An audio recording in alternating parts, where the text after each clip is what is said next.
Hello and welcome back to Alice Talks Football, and welcome back to another live Manchester United news, transfer news and update show. And obviously Manchester United did lose 3-2 yesterday to Borussia Dortmund. The first 60 minutes was good, but the first team was particularly poor, and we will be talking about that later in the video. Erik ten Hag has come out and said he wants better from certain players. Manchester United reportedly now looking at centre-back options. They're not 100% sure on their defensive options because with Varane injured, there is a big drop-off in Lindelof and Maguire. But also, Man United today, the breaking news is that Manchester United have completed a 10-year deal with Adidas, and it is the biggest in history. The deal is worth 90 million a season, a significant increase on the current deal, and United have secured certainty around their single biggest source of revenue for the next decade.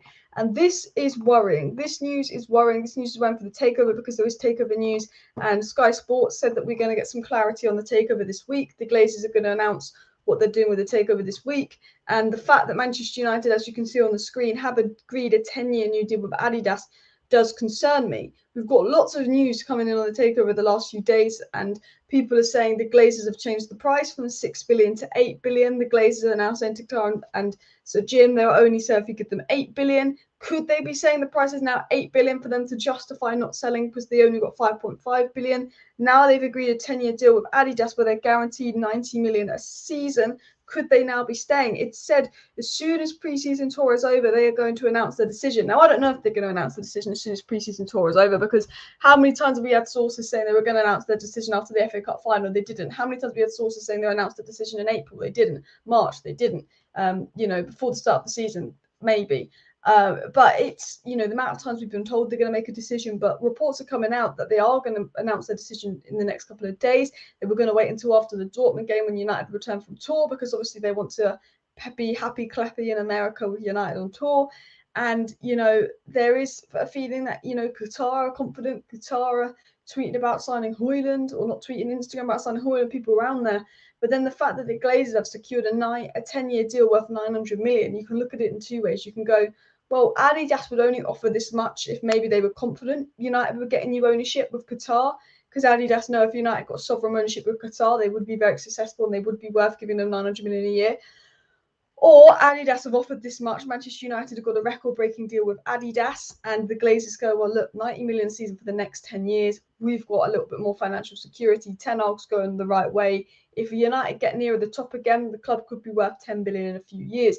Lots of ways the Glazers can look at it, and I will get into the live chat and I will get into the news in a second. But my fear is the Glazers have to sell United because they can't take out dividends. If they continue to run Man United the way they have run United, it does not benefit them to stay. But the problem is the Glazers feel that United will be worth 10 billion in a couple of years, which is why they want 6 billion. And now reportedly, because we've had a good season under Ten Hag, they're saying to Qatar and Sir Jim Ratcliffe they want 8 billion. Reportedly, they're changing the price. Now, could they be saying they want 8 billion, so they think that could trick Qatar into bidding 6 billion and say, look, see, we've accepted you for 6 billion, well under the asking price.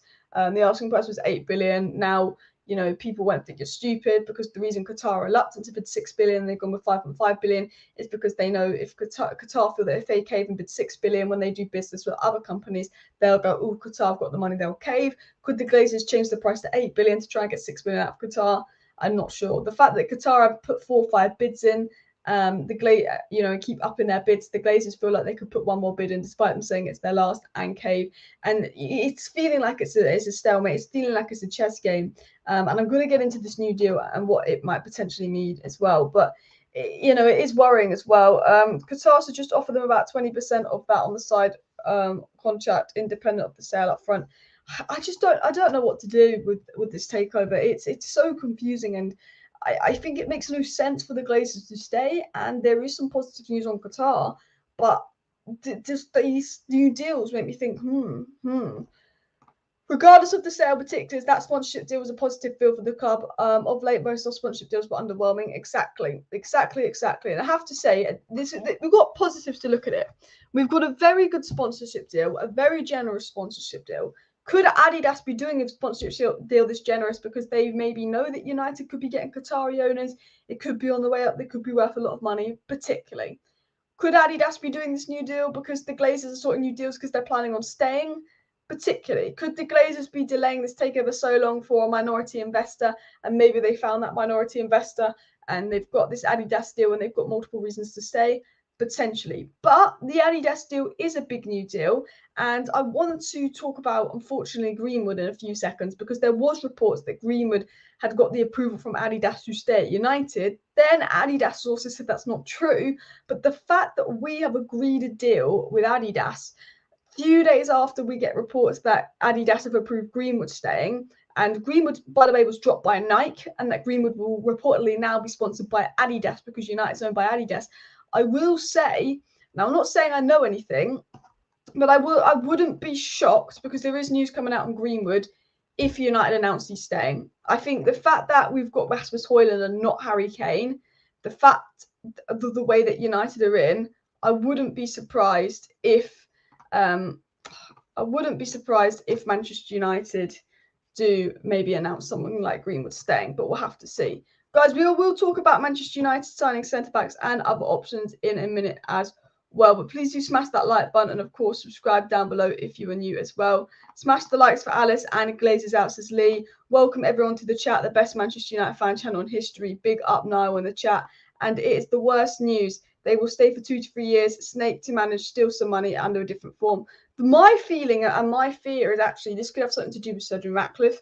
Maybe they wanted, Sir Jim Ratcliffe would allow the Glazers to stay at United for another 3 to 5 years. You know, I do think while Qatar have been confident, and while Qatari sources have kind of come out and been hinting that it's either the Glazers sell or goes to Qatar, the Qatari sources feel the Glazers sell or goes to Qatar. There could be potential here for the Glazers to stay, because Sir Jim Ratcliffe's deal, whether you like Sir Jim Ratcliffe or not, is a good deal for the Glazers. It's not a good deal for United. It's not a good deal for Man United fans, but it's a good deal for the Glazers, and it would give the Glazers an opportunity to stay at Manchester United for the next 3 to 5 years, when United are getting in these big sponsorship deals, Ten Hag's potentially making the club look, play and perform better. And if Manchester United is successful, they'll be worth more money. So Jim Ratcliffe might have to give the Glazers more money when he buys them out in 5 years, and they could get more money out of Sir Jim than Qatar, but that depends on the trajectory of how United go. However, you know, the reason that Sir Jim Ratcliffe hasn't been successful is because a lot of the Class B shareholders are complaining, saying, we don't want Ratcliffe, we don't feel comfortable with this, la-di-la, la-di-la, la-di-la. So, you know, people do say, could actually the hold-up be because they just want to give it to Sir Jim Ratcliffe? You know, a lot of people suggesting, could this hold up be because they want to give it to Sir Jim Ratcliffe, but the Class B shareholders are complaining and they're delaying the deal to get some kind of approval to make sure they're not sued? There's loads of avenues that you can look and speculate about how the takeover is going.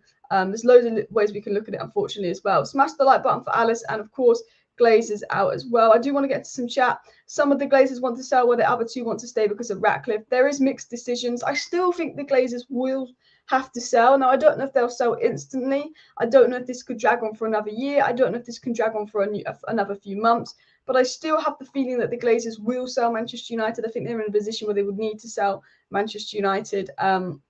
And hopefully they do. But obviously the deal with Adidas is absolutely insane. So breaking, United agreed a 10-year deal with Adidas. Did they add anything to the thread? They didn't. And a lot of people saying, could this be an indication of the Glazers staying?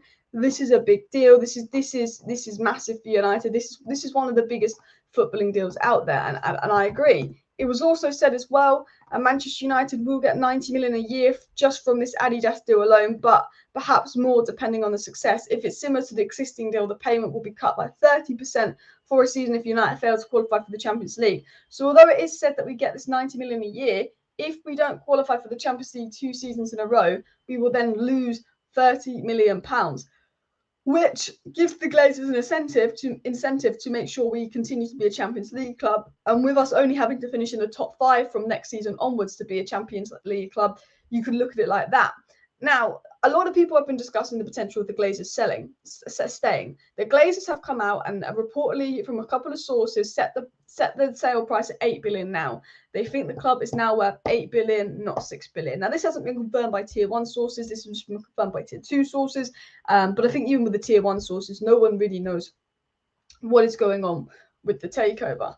But there's the feeling that the Glazers could stay at United because they've got this 90 million euro deal. They only need top 5 to get Champions League from now on. The new Champions League format is going to bring in way more money. They are potentially discussing doing something with Premier League sides As of like in a couple of years, they're getting rid of maybe the 3 o'clock Saturday blackout, and they're discussing actually buying a pass to watch your club play every match each season. So you could pay £40 a year to watch every single Manchester United match on TV, or probably it'd probably be £20 a month. You could pay £20 a month to watch every single Man United match on TV.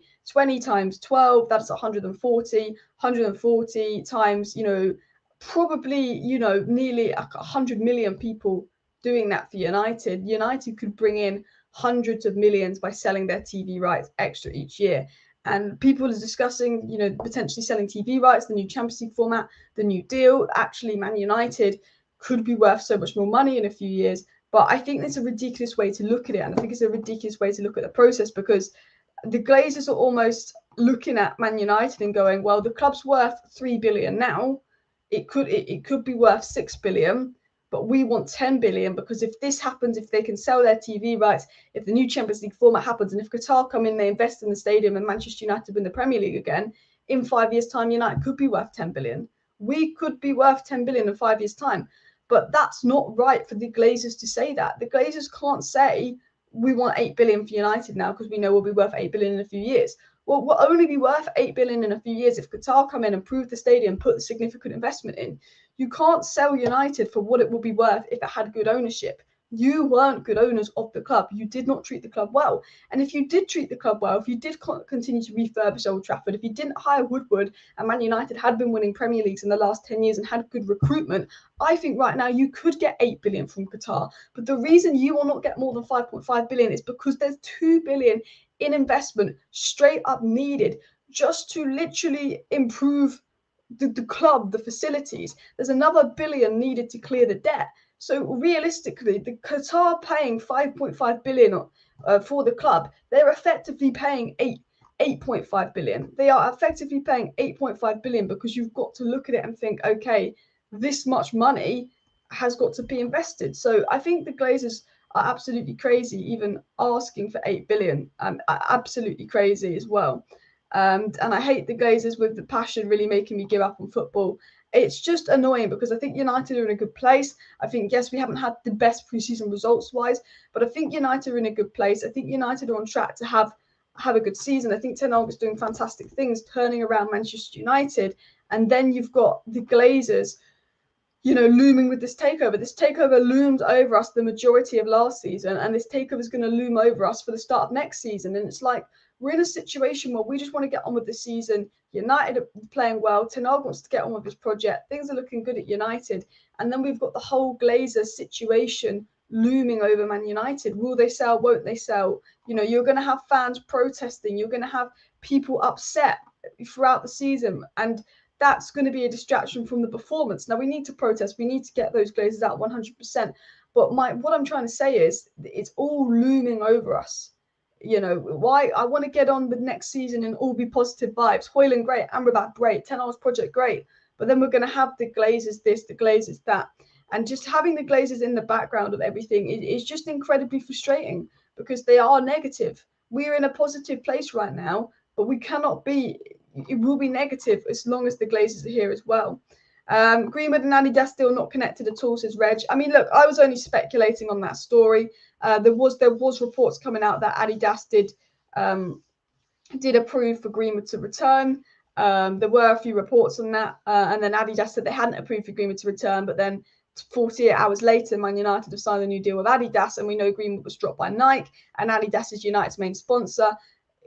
I'm not sure. We are on 66 likes, so please do smash that like button. I'm not interested in talking about the Mason Greenwood situation. That whole thing is done.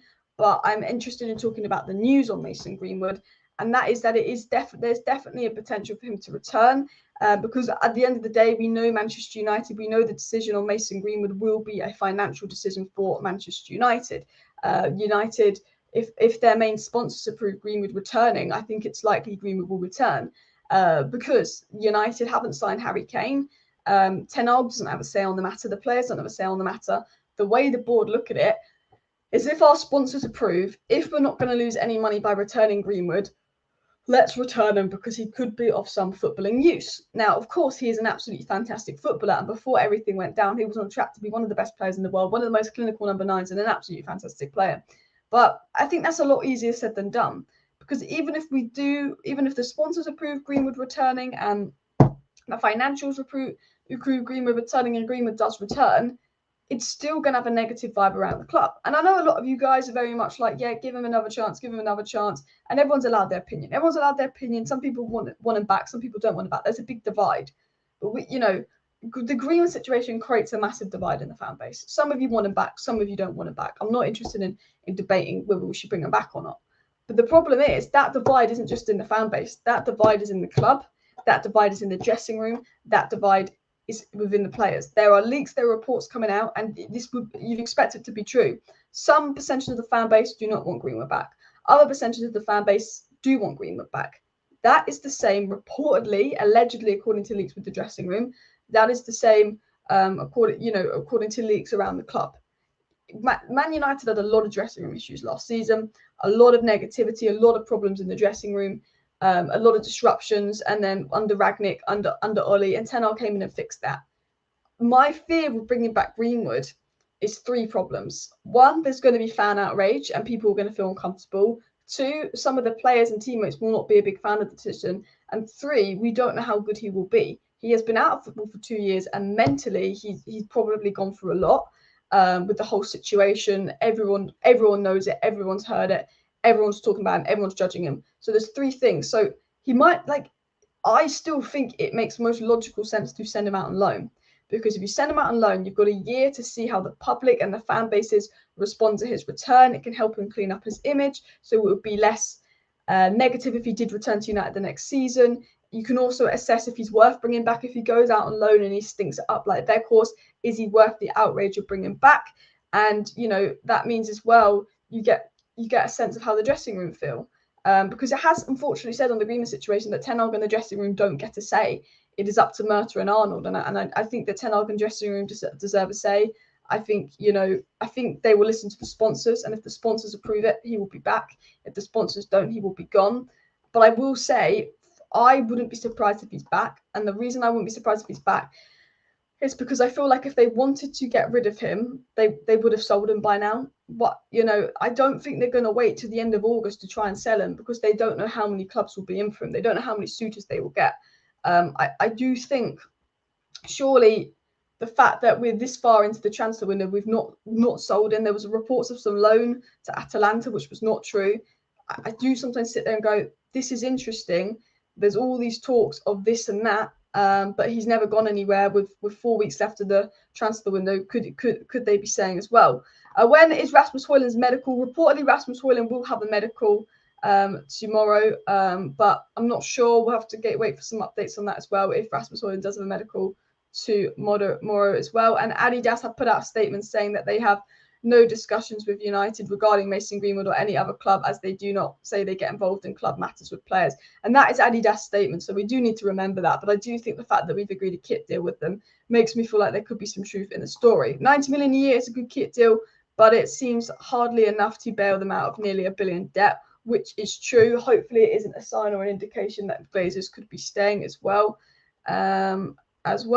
Keep smashing the like buttons. We're on 105 likes. Let's go for 200 likes by the end of the live stream as well.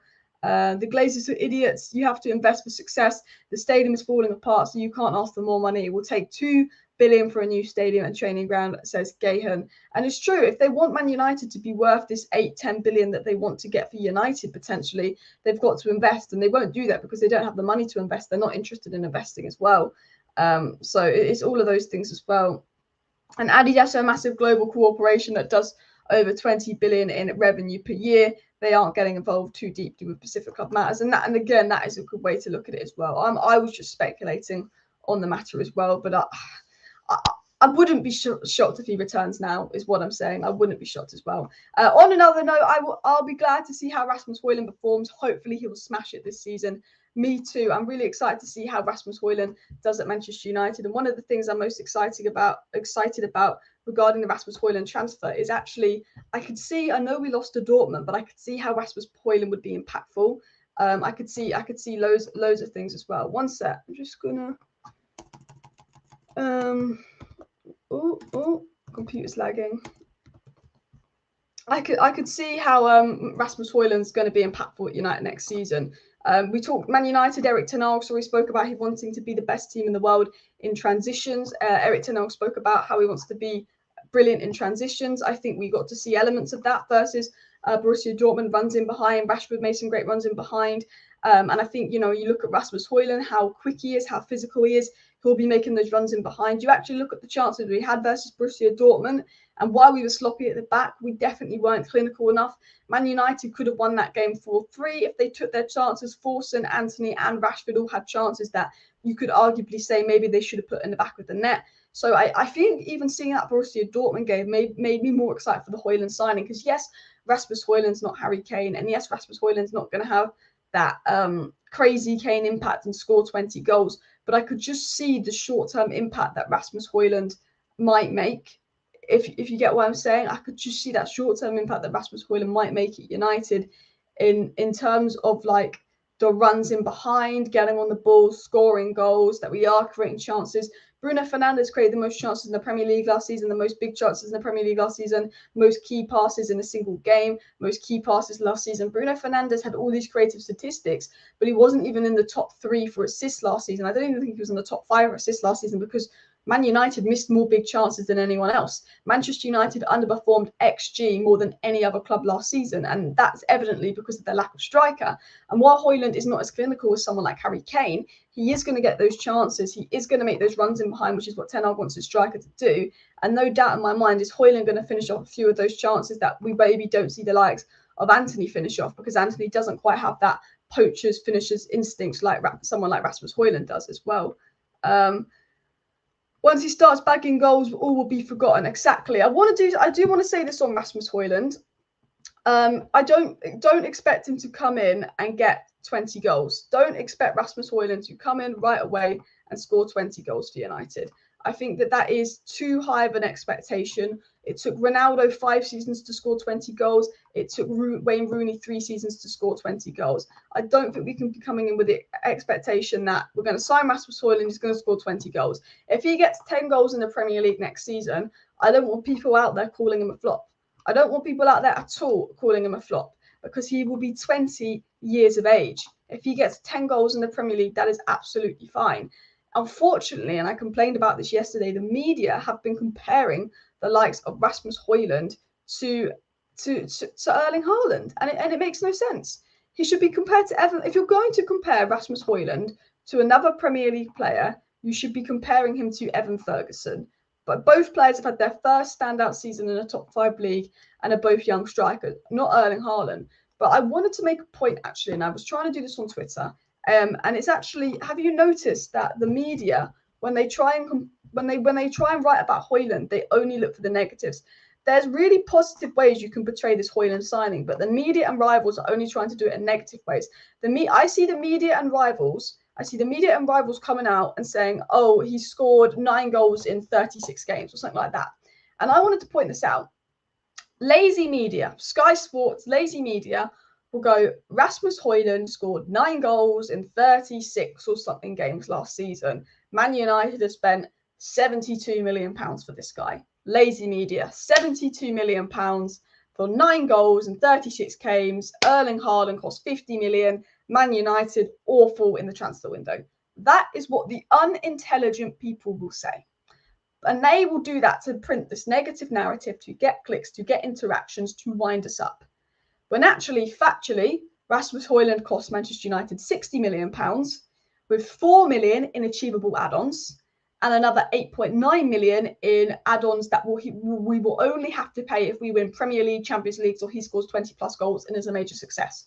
So we will only pay 60 million for Rasmus Hojlund, but if he is a major success, we will pay 72 million for Rasmus Hojlund, which will be worth it. Considering the striker market, considering the inflation that Real Madrid and PSG are also looking at striker, there is a lot of inflation in the striker market. But I want to talk about Rasmus Hojlund, because everyone's saying 9 goals. Instead of talking about his 9 goals and being lazy and asking for those clicks, why don't we deep dive into that and actually go, let's look at his stats per 90? Because if he's got 9 goals in 36 games, but he only started 15 of those games and played the equivalent of 24 90s, it's very silly to talk about his 9 goals in a certain amount of games if he started less than half those games. that's just trying to portray Hojlund in a bad way. If you actually look into his statistics per 90, you could say Rasmus Hojlund, and this is what I've done on Twitter here, Rasmus Hojlund was 19 for most of last season. He averaged a goal and assist every 10 minutes, which is better than Bukayo Saka last season, Darwin Núñez last season, and Gabriel Jesus last season. But do you see mainstream media, Sky Sports, people like that tweeting this? No, because that would require them brain power to think. That would require them to put something positive out there about Man United. And they've got Manchester United agendas. They don't want to put out positive information out there about a Manchester United signing and why this signing is good.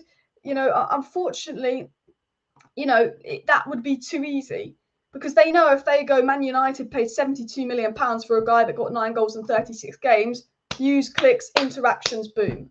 When actually they could go, Manchester United have paid £60 million with a total of 12 million add-ons that will only be paid a piece of success for a player that did average a goal contribution every 110 minutes, who was 19 for the most of the season, and also was a very creative outlook, who was one of the best players in Serie A for progressive passes, ball carriers, was one of the few strikers that could take on players, that registered the highest speed in Serie A, is 6'3" and incredibly physical.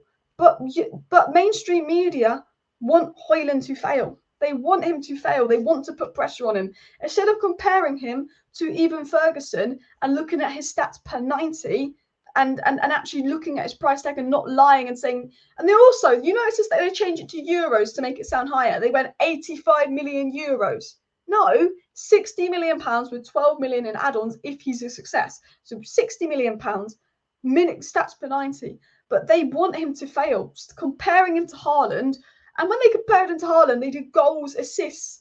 Why are you? And it's like, did people compare Wayne Rooney at 18 years of age to prime Alan Shearer? No. Did people compare Ronaldo at 18 years of age to prime Thierry Henry? No. So why are we comparing a kid that's just turned 20 to a prime Erling Haaland in the best side in the world that's just won the treble, that is 3 years older and had 4 years experience in top 5 football? Because lazy journalism, Hojlund, Haaland sound similar strikers. It's the media doing it on purpose to put that pressure on Hojlund. I almost feel like they're trying to be negative. They're trying to inflate the price. For me, I feel like they always try and set him out to fail. And I am going to get into live chat in a second, and I am going to get into some more news in a second. But as you said here down below, I said, this is what I said, obviously. I said, media and rivals trying to spin negative fake narratives around Hojlund signing already. He was 19 last season, averaged a goal and assist every 110 minutes, which is better than Saka, Núñez and Jesus. 60 million plus 12 million in add-ons, which will only be paid if he scores a lot of goals / wins trophies. I said, this isn't all comps, by the way, and I actually think it's stupid comparing him to others, especially Haaland, and even these players listed. Saka's a winger. I think I'm silly comparing him to Saka, but I'm trying to make my point. You can make positive comparisons of Rasmus Hojlund to other players. The media are only trying to make negative comparisons as well. I said, yes, the fee is hefty for Rasmus Hojlund, and it's only likely to cost 64 million unless he's a major success. So stop with these fake 80 million numbers. He was brought for his potential, and considering how inflated the market is, there's not much United could do. Yes, he's probably worth about 50 million, but he's just turned 20. If you're going to compare him to someone, it should be Evan Ferguson, not Haaland. It's like comparing Julian Alvarez to Kane last summer. And like Rooney in 2004, Ronaldo in 2003, he was brought in for his potential. Ten Hag was not expecting 20 league goals. It took Rooney plus Ronaldo 5 seasons to reach 20 league goals. Feel like some people are putting high expectations on him, almost setting him up to fail. And that was my genuine feeling on the Rasmus Hojlund signing as well. Big up Lee in the chat. Love what you do, Alice. Best footy show. I am 10 minutes behind on the live chat, so I am going to scroll down. If you put a live chat in the last 10 minutes, just repeat it if you want, because I'm going to scroll down. Disasi going to Chelsea. Any updates on centre-backs? I'm going to get into that in a second, Saeed. I just wanted to talk about Hojlund as well. Getting close to 200 likes as well. And according to the feeling in Italy, Hojlund isn't Haaland, obviously, but they say the nearest thing to him out there. Exactly. He's not Haaland. He's potential to be Haaland level. But as Alex says, Hojlund needs time. It's like many forget, many raw developing types need time to integrate and become stars as well. Just scrolling down the chat, so I am a little bit behind as well. And I reckon Hojlund could be like Núñez in his first season. He might be like Núñez in his first season, not particularly clinical. But he's 20 years of age. I'm not going to judge him off his first season at all. Not at all. And we've hit 212 likes. So big up everybody in the chance. As Daniel said, we've got to give Hojlund a chance as well. Lazy journalists plus negative news gains interactions infuriating. Yeah, it's just people trying to be negative, trying to paint a bad picture out of Rasmus Hojlund now to get clicks, to get interactions, and all of that. And it's just lazy. I hope Erik ten Hag gives Pellistri a chance this season. Erik ten Hag stated he wants us to be best transition team in the world, and Pellistri suits that type of football more than Antony. You know what? I do agree with this to an extent. I think for me, if Erik ten Hag's not going to give Pellistri the minutes, he needs to go out on loan. 100%. If Pellestri's not going to get the minutes, he needs to go out on loan. I'm just sort of writing down, remember to get into the centre-back news, because that is in the thumbnail and I've not got into the centre-back news. But I looked at Pellistri. Whenever I've watched Pellistri play for United, and I said this in my match reaction, I've always been incredibly impressed with Pellistri whenever I've watched him play for United. He's direct, he's impactful, he presses, he makes runs, he always makes things happen. And while Antony is very hit and miss, and I think Antony is a good player, and I think we will see a good player in Antony next season, I just do think sometimes with the way we are, we've got Rashford and Garnacho to play on the left wing. We've got Hojlund, and then Sancho can be centre forward and Martial can be back up as striker. We've got Antony and Sancho that can play the right wing. But I think one of Pellistri and Ahmad needs to be kept and one needs to be loaned. Now, it depends who ten Hag would rather keep, Ahmad or Pellistri. Pellistri is technically more experienced than Ahmad. Pellistri had 2 seasons in La Liga. Pellistri has played in the World Cup. Personally, I'd like Pellistri to stay and challenge Antony. I think Pellistri could be like Garnacho. I think Pellistri and Garnacho, and I said this in my video yesterday, are almost like Man United, Saka and Martinelli, but 2-3 years younger. Because you look at it, Arsenal signed a very unknown Martinelli from Brazil for very cheap, and Martinelli's been great. Man United have signed a very unknown Pellistri from Uruguay for very cheap, and he looks like he could have like a Martinelli-esque season, went to the World Cup like Martinelli. Saka is like our Garnacho, gone through the academy, etc. I think that Garnacho and Pellistri could be those Saka Martinelli type players, especially with Sancho and Antony being inconsistent on the wings. I think there's a big opportunity there. I would probably loan out Amad Diallo. I'd keep Pellistri. I'd keep obviously Garnacho. I'd keep Rashford. I'd keep Antony. I'd keep Sancho, and I'd keep Hojlund. And I would make those 6 players cover the 3 attacking positions. And Martial, we would just not be able to sell because we have given him the silliest and the craziest wages, and unfortunately he can't stay fit. But I'm 100% with you. I'd like to see a lot more Pellistri this season. And if he's not going to get the minutes, we have to loan him, because he had an injury for the first couple of months of last season, and I felt sorry for him with that. And we played him a little bit last season, but nowhere near enough. And I think, when their course was that bad, I never got why we didn't just move Rashford striker and put on Pellistri at points as well. People say you might as well compare him to prime Ronaldo and peak Messi when they're at it. Yeah, actually comparing Hojlund to players in their prime is crazy as well. Aspects of football are toxic now around United, even so much more. Teenage Raw CR7 would have never gotten time in this climate. Exactly. I think it's the social media fans. They say things for interactions as well. Alice, I honestly think the fans deserve the Glazers because the fans moan and complain about the Glazers. Absolutely disagree. Absolutely disagree. Fans do not deserve the Glazers. We moan and complain about the Glazers. Manchester City have just approved plans to put another $1 billion investment in their stadium and improve their stadium, while we are sitting here with a stadium that is rotting, and we are meant to be the biggest club in the world. Manchester United should not be a club battling for top 4. They should be a club battling to win the league. And people will say, oh, but the Glazers spent 1.4 billion in the last 12 years. Yes, the Glazers spent 1.4 billion in the last 12 years, but they've spent it on what? Crap, not good players. Ed Woodward at the helm, because they are, just because they've spent money doesn't mean they're good owners. They haven't employed people to spend that money well. If they had spent 1.4 million and run the club properly, we would be having just as much success as Manchester City, as well. And keep smashing the like button, Dallas's Army. Big up Daniel in the chat as well. Will he score more than Richarlison? I would like to say so as well. Serie A has a difficult league to score in, given very defensive discipline style there. Coming to the PL for his type of attacker should benefit him. Exactly. People don't realise that. People go, oh my God, Serie A is a farmers league. Serie A is one of the most difficult leagues to score in. When we play Serie A opposition, we struggle. I have to say this. The farmers league for me is obviously the French league and Bundesliga. Stats are always inflated in the Bundesliga because Bundesliga teams do play attacking football, very attacking based, and that's why players score a lot more goals in the Bundesliga. The Serie A, yes, it's not the quality of the Premier League, but I think the Serie A is the second best league in Europe at the moment. After the Premier League, Serie A is better than La Liga because you've got to look at how far Napoli, AC, and Inter all went in the Champions League. Like it or not, the Serie A is better than La Liga right now, quality wise. There's no Messi, there's no Ronaldo in La Liga. Benzema's gone. Modric is aging. Yes, you've got Vinicius Jr. in La Liga. Yes, you've got Pedri. Yes, you've got Gavi. But outside Barcelona and Real Madrid, there's not much. I actually think with what Napoli have done, what Inter did get into the final, even AC Milan, even players like Juventus who haven't been at their best, they're still a solid side. I think right now the Serie A is the second best league in Europe after the Premier League, and it's one of the hardest leagues to score in because it's so defensively disciplined. And I think Alex makes a good point here. It's harder to score goals in Serie A than people think as well. And people say, I love watching your previous video. I did talk about this Hojlund versus Haaland comparison in my previous video, to be honest, as well. Pellistri never got a proper chance, which is so frustrating as well. What I like about Pellistri is he's technical, creative, and unselfish. All of our wingers are more cutting and scoring type. Exactly. Pellistri isn't about cutting and scoring. He likes to create chances. Pellistri predominantly plays on the right wing, but I liked how he played on the left wing today and did a solid job. He's good on both wings. He's flexible. He was tracking back. He was doing his thing, I think, for the team. I'm not 100% sold on Anthony, either am I, but I'm going to give him time. I'm going to back Ten Hag, and I think there's a player in Anthony, but I don't think he would ever be worth 80. The thing is, I think had we signed Anthony for 40 million, which is what he would have cost if we went for him in May and not August, I wouldn't be feeling as negative about Anthony, but I think it's the fact that we'd spent £83 million, which is double what we would have paid for him if we actually called him when Ten Hag originally wanted him. That makes me more sceptical. Like, I'm not 100% sold on him. But I think there's a player there for sure. I think there's a good player there for sure. I think there's potential to be a good player there for sure. He's young. He's at his first season in England. He doesn't speak the language. He's got to settle into a new squad, a new vibe. We didn't play how Ten Hag played at Ajax last season. We played more defensive, more counter-attacking. When we play more possession-based football this season, I think Anthony will look better. I think Anthony will have a better season this season. And I don't know if he'll ever be worth that £80 million. But I do think he could prove to be a £50 million player, which is what he should have been. But we'll have to see as well.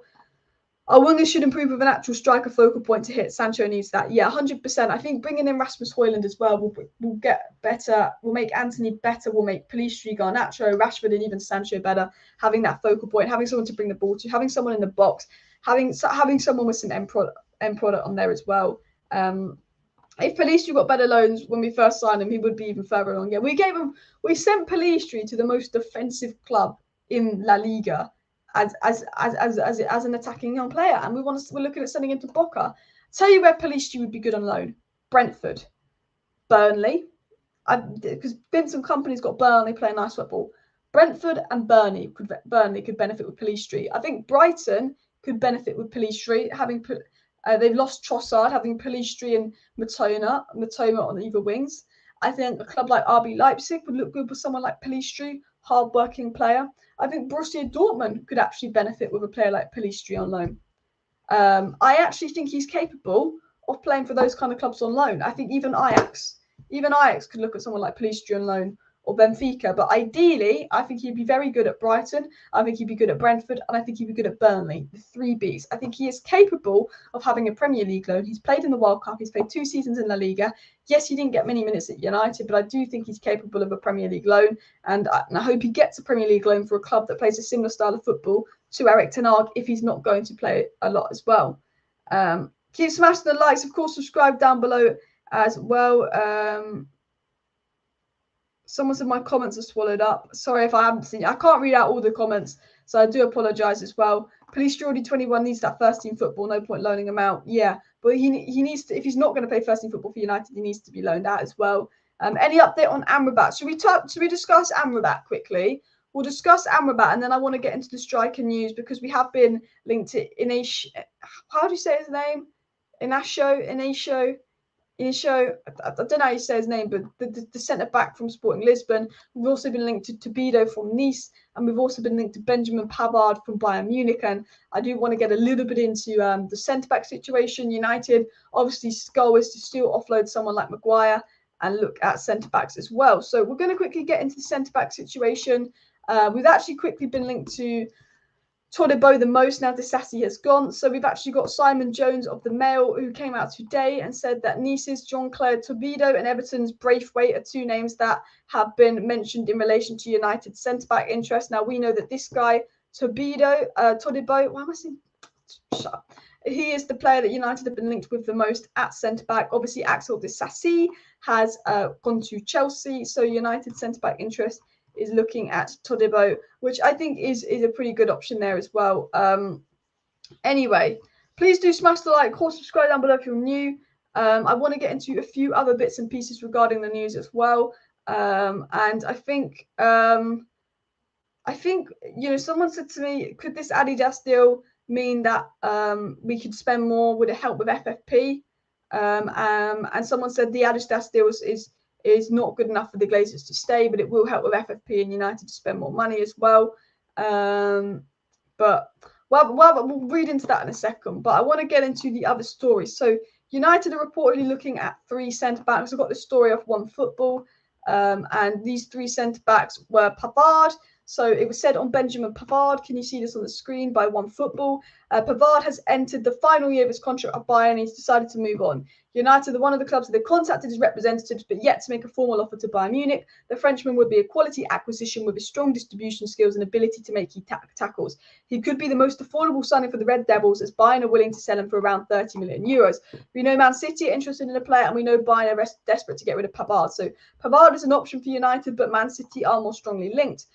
Gonzalo from Sporting Lisbon is another player United have been looking at. If United are looking at a left-footed centre-back, Inaso could be a good signing for them. I don't think we'll pursue him because he is left-footed, and it's been said that United want a right-footed centre-back. It said the Portuguese is one of the best young defenders in, obviously, the Liga NOS, and he's up for a bigger challenge. Like Pavard, he's good on the ball, he's good with his feet. He's what Ten Hag wants in a player. But the feeling is he is left-footed, but he does have a release clause of 45 million euros. So if Maguire leaves, he's available for affordable price. But I think the most likely signing for Manchester United at centre-back, and this will 100% depend on if Maguire leaves. And, Simon Jones of the Mail has kind of confirmed that this is the guy we're looking at. He is our number 1 target now. Disasi's gone to Chelsea, is Todibo. It said the Frenchman has developed into a top-class centre-back since his move to Nice from Barcelona. The 23-year-old is a strong ball-playing defender who has no significant weaknesses to his game. His recovery pace is one of his main strengths. He averaged a stunning 8 recoveries last season, and the Red Devils would like to sign him, but it would cost about 45 million euros. So it'd cost about 38 million pounds to sign Todibo. But I do think that would be a good signing for United as well. I do think that would be a really good signing as well. What did you think of Sancho's pre-season? I think Sancho's been one of our most impressive players on pre-season as well. I really do. I will say on centre-back, right now the focus is Amrabat. United's focus is heavily on someone like Amrabat. But I do think after they sign Amrabat, they will be looking at centre-back reinforcement. Ten Hag has made it clear he wants centre-back reinforcement. And Ten Hag actually came and spoke about Maguire as well. Now, I have to say, to be honest, Maguire's getting a lot of stick. And look, Maguire is not Varane, he's not Lisandro Martinez, and he will never be Varane or Lisandro Martinez's level. But Lindelof was worse than Maguire yesterday. Using your eyes, watching the game, Maguire is seeming to get all the stick when Lindelof was the worst centre-back. Now, last season, Lindelof was a lot better than Maguire. And Lindelof is still rightfully above Maguire in the pecking order. But you cannot go in on Maguire and not go in on Lindelof yesterday. Maguire had some iffy moments and Nana had to shout at him. But Lindelof was the worst centre-back on the pitch. And Lindelof was considerably worse than Maguire yesterday. But everyone seems to be going in on Maguire, who wasn't great, but he wasn't as awful as people are making out. Now, I do think that United are going to, if we could sign Todibo, that would be a great addition. I do think Maguire's time at United is over. He's not really in the plan and all of that as well. But, I don't think he's as bad as I'd say people like to make out. Now, Erik ten Hag did speak on Maguire, and I think Erik ten Hag is being polite, but I think Erik ten Hag is heavily indicating that Maguire's probably not in his plans. Erik ten Hag said on Harry Maguire has to show that he is better for the team than Varane or Lindelof, and I think that's a really normal situation in top football. Ten Hag said that Maguire needs to show, if he wants to play, that he's better than Varane and Lindelof, and I think he can show he's better than Lindelof, but he's just not better than Varane. And the only way he plays is really if there is a Varane injuries. I think the only way he gets a chance. Right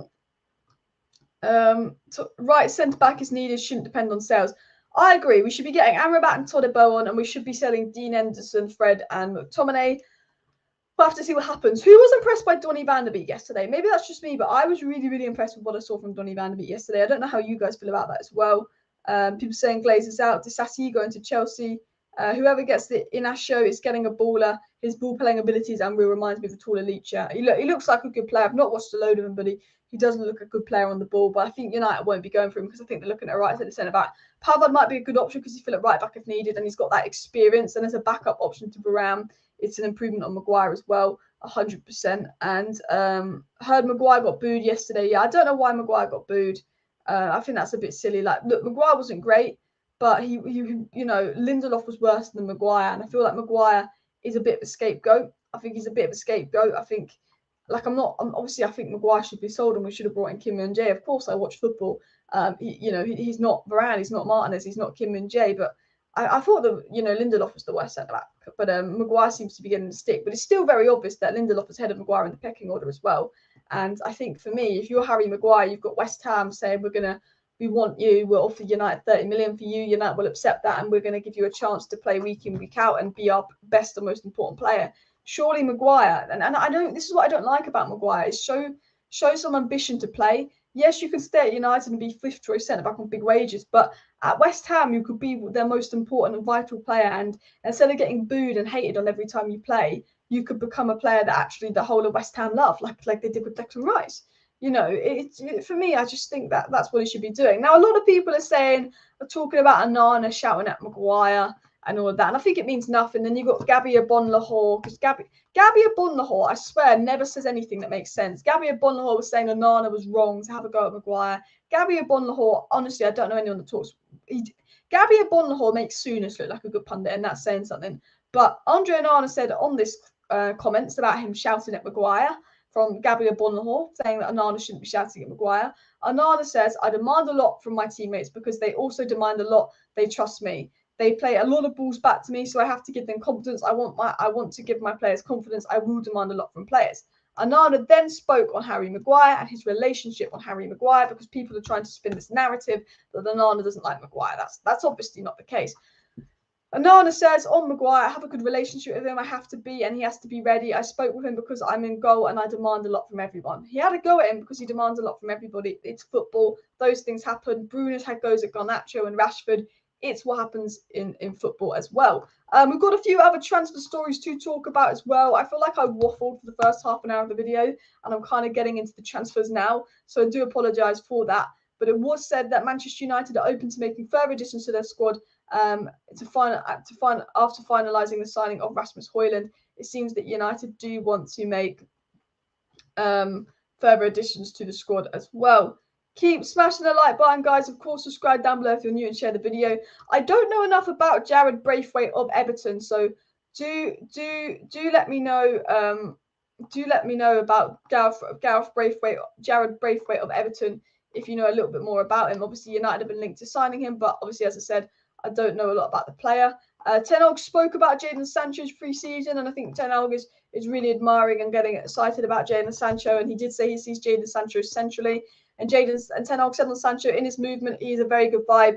He decides how he is. He's a good mover and vibe. I hope and expect he has a lot of energy. We have seen that from the moment he came back. He wants to enjoy football and be successful. And I have to say, Sancho has been one of the bright sparks of pre-season, really looking good, really looking at it again. We have hit the 300 like mark, people, so please do smash the like button. I literally covered the centre-back news like 2 seconds ago, or like 3 minutes ago as well. But it was said by Simon Jones that United want another centre-back, midfielder and goalkeeper this summer. If we actually get the news up on my screen here, Manchester United's plan is to get another goalkeeper, centre-back and midfielder this summer, and that will be Amrabat. Amrabat of Fiorentina is who will be next, followed by Suzuki once they've sorted out the Dean Henderson situation. Suzuki, the second goalkeeper to come in. And then the third addition would obviously be, of course, a centre-back, someone like Todibo and more as well. Do smash the likes, people. Of course, subscribe down below if you're new. Hopefully, we should get some news in on Amrabat soon. It is said that United are putting Amrabat's bids in. They're looking at centre-backs. They're looking at other bits and pieces. And it'll be interesting to see what happens with that as well. We have hit 300 likes, so big up everybody in the chat liking the video as well. I'm worried about next season. Pre-season's worried me. Once we get Hojlund's in, once we get Amrabat sorted, I'll feel a lot more comfortable. I think we lack control in midfield. Depends on injuries, depends on additions as well. Sancho did look good last pre-season. Yeah, and he did drop off a bit, but I think Sancho's a confidence player. We need to get behind him as well. Malacia injured, Luke Shaw vulnerable. Alvaro Fernandez could have a part to play. I see a lot of people saying, oh, we should sell Malacia and keep Brandon Williams. Like, what is this Malacia hate all of a sudden? Malacia had 2 iffy games towards the end of the season, but other than that was solid. He was really good for us in big games, and our people have turned on Malacia. I don't get it at all. But, you know, there has been some weird Malacia hate online that it's just absolutely, honestly, it's, you know, Brandon Williams is all of a sudden better than him. No, he's not. Like, he's not.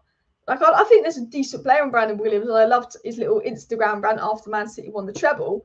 But let's not start pretending and acting that Brandon Williams is a better player than Malacia, because I see a lot of negativity on Malacia, and I don't really know where it's come from as well. I'd keep Donny van de Beek ahead of Scott. Donny van de Beek's had bad luck, but he's a lot more natural and 10 system than Scott. I agree. I would sell Scott because, one, you can actually get about 35 million for Scott McTominay. Donny van de Beek we're going to get 50 million for.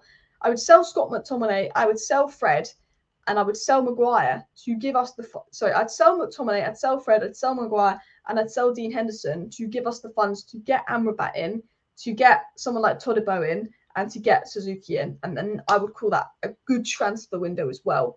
That's what I do. Thanks, Alice, for the positive news reporting. Big up everybody in the chat as well. Malacia is, I think, unfortunately still injured as well.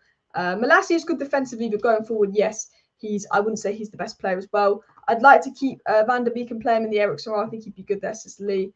Yeah, me too. I think he could be better than Eriksen this season. I think Van der Beek, fully fit in a possession-based 10 system, I think he could be better than Eriksen. And maybe that's an unpopular opinion of mine, but I have a feeling as well. Williams could be a Premier League player. I think he has potential to be a Premier League player. Definitely could do it in the Championship, but I think he is capable of playing in the Premier League at the lower levels, but I don't think he's United level. Anyway, everybody, please do smash that like button. Of course, subscribe down below if you're new. Share the video. Of course, Glazers out. Thank you for watching. See you next time, and bye.